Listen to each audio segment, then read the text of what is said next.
31 मार्च से पहले ये 7 बातों का ध्यान जरूर रखिएगा, बिकॉज इससे आप अपने टैक्स भी बचा पाएंगे और अपनी वेल्थ को भी ग्रो कर पाएंगे। नमस्कार दोस्तों, मेरा नाम विपुल खंडेलवाल है। मैं एक क्वालिफाइड सीए, सीएस और सीएफपी हूँ। ये वीडियो एंड तक जरूर देखिएगा, जिससे कि आप इन्वेस्टमेंट और टैक्स दोनों में स्मार्ट डिसीजन ले सके। तो चलिए शुरू करते हैं। तो सबसे पहले बात करते हैं सेक्शन 80C के इन्वेस्टमेंट्स की। ये सबसे पावरफुल सेक्शन है, जहां पे आप 1.5 लाख तक का अगर इन्वेस्टमेंट करते हैं तो आपकी इनकम से वो एग्जेम्प्ट हो जाता है और उस पर आपकी टैक्स सेविंग हो जाती है। अब इसमें कौन कौन से इन्वेस्टमेंट्स आते हैं? अगर आपको मार्केट लिंक्ड इन्वेस्टमेंट्स करना है तो आप tax saving mutual fund, ULIP या एनपीएस कर सकते हैं। और अगर आपको सेफ ऑप्शन पे इन्वेस्ट करना है जहां पे मार्केट रिस्क नहीं हो, तो आप इन इंस्ट्रूमेंट में इन्वेस्ट कर सकते हैं, जैसे कि PPF, Sukanya Samriddhi schemes, NSC, किसान विकास पत्रिका, लाइफ इंश्योरेंस ट्रेडिशनल प्लान्स, और अगर आप सीनियर सिटीजन हैं तो सीनियर सिटीजन सेविंग स्कीम्स। अब 1.5 लाख तक की इनकम पे तो आपने टैक्स सेव कर लिया। अब आपको और अगर टैक्स सेविंग करनी है तो आता है हमारा सेक्शन 80CCD1B, जहां पे आप अगर एनपीएस में एडिशनल 50,000 इन्वेस्ट करते हैं तो उस पर आपका टैक्स सेव कर सकते हैं। तो यानी कि 1.5 लाख अंडर सेक्शन 80C और 50,000 अंडर सेक्शन 80CCD1B, तो टोटल मिला के हम 2 लाख तक का टैक्स सेव कर सकते हैं। अब बात करते हैं पॉइंट नंबर 3 की, जो बहुत इंपॉर्टेंट है। अगर आपने टैक्स सेविंग के लिए इन अकाउंट्स को ओपन कर रखा है तो मेक श्योर आप इसमें मिनिमम कॉन्ट्रीब्यूशन साल का जरूर डालें।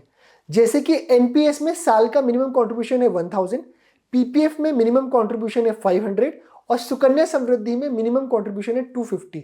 अगर आप मिनिमम कॉन्ट्रीब्यूशन नहीं डालेंगे तो ये अकाउंट्स डोरमेंट हो जाते हैं और फिर हमें अलग से इसको एक्टिवेट करना पड़ता है। अब बात करते हैं पॉइंट नंबर 4 की, जो I think one of the most important point है आज के इस वीडियो का।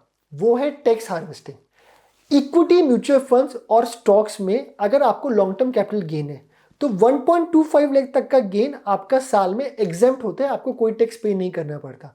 तो अगर आपके पास कोई अनरियलाइज्ड प्रॉफिट है उसको आप बुक कर सकते हैं और वापस से उन्हीं स्टॉक्स को या म्यूचुअल फंड को बाय कर सकते हैं या फिर डिफरेंट भी बाय कर सकते हैं। तो आपकी जो लाइबिलिटी है टैक्स की 1.25 लाख तक जीरो होती है। Second point in tax harvesting, setting up of your capital gains.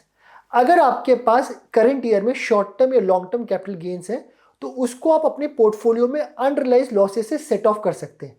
अगर आपके पास लॉन्ग टर्म गेन है तो उसको आप लॉन्ग टर्म लॉस से सेट ऑफ कर सकते हैं, और अगर आपके पास शॉर्ट टर्म कैपिटल गेन है उसको आप शॉर्ट टर्म या लॉन्ग टर्म के लॉसेस से सेट ऑफ कर सकते हैं। सो इस तरीके के आप अपनी लॉस वाले शेयर से म्यूचुअल फंड्स को बेच के अपनी टैक्स लायबिलिटी को कम कर सकते हैं और वापस इनको या तो नए शेयर्स में या नए म्यूचुअल फंड्स में या उन्हीं शेयर्स और म्यूचुअल फंड्स में दोबारा इन्वेस्ट कर सकते हैं। Point number 5, buying health insurance for your family. अगर आपके पास हेल्थ इंश्योरेंस नहीं है तो 31 मार्च से पहले हेल्थ इंश्योरेंस जरूर करा लीजिए, जहां पे आप टैक्स तो बचाएंगे, उसके साथ साथ अपनी फैमिली को मेडिकल के बड़े खर्चों से भी बचा सकते हैं। अंडर सेक्शन 80D अगर आप अपनी फैमिली का हेल्थ इंश्योरेंस कराते हैं तो 25,000 की इनकम पे आप टैक्स बचा सकते हैं, और अगर अपने पेरेंट्स का भी इंश्योरेंस करा दें तो एडिशनल 25,000 की इनकम पे टैक्स बचा सकते हैं, और अगर आपके पेरेंट्स सीनियर सिटीजन है तो एडिशनल 50,000 तक की इनकम पे आप टैक्स बचा सकते हैं। Point number 6, donation under section 80G।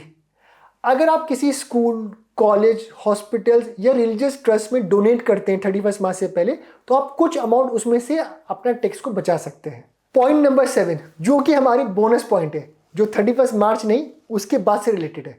अगर आप पीपीएफ या सुकन्या समृद्धि जैसी स्कीम में इन्वेस्ट करते हैं तो मेक श्योर कि आप 5 अप्रैल से पहले वहां पे इन्वेस्ट कर लें, जिससे कि आपको पूरे साल का इंटरेस्ट मिल सके। इसके बारे में अगर आपको अधिक जानकारी चाहिए तो आई बटन पे क्लिक करिए, वहां पे हमारे एक डिटेल वीडियो मिल जाएगा आपको। तो फ्रेंड्स, ये कुछ इंपॉर्टेंट फाइनेंशियल टिप्स हैं जो 31 मार्च से पहले हमें हमेशा ध्यान रखना चाहिए। इससे आप टैक्स भी बचा सकते हैं और अपनी इन्वेस्टमेंट्स को ग्रो भी कर सकते हैं। तो always remember, money save is money earn. आपको अगर आज का वीडियो अच्छा लगा हो तो इस वीडियो को जरूर लाइक करेगा, हमारे चैनल को सब्सक्राइब करेगा और अपने फ्रेंड्स एंड फैमिली के साथ जरूर शेयर करेगा। आपके कोई भी डाउट्स या क्वेश्चन हो तो कमेंट बॉक्स में डालिएगा, हम उसको जरूर रिप्लाई करेंगे। मिलते हैं अब अगले वीडियो में, तब तक के लिए grow financially strong with money compound.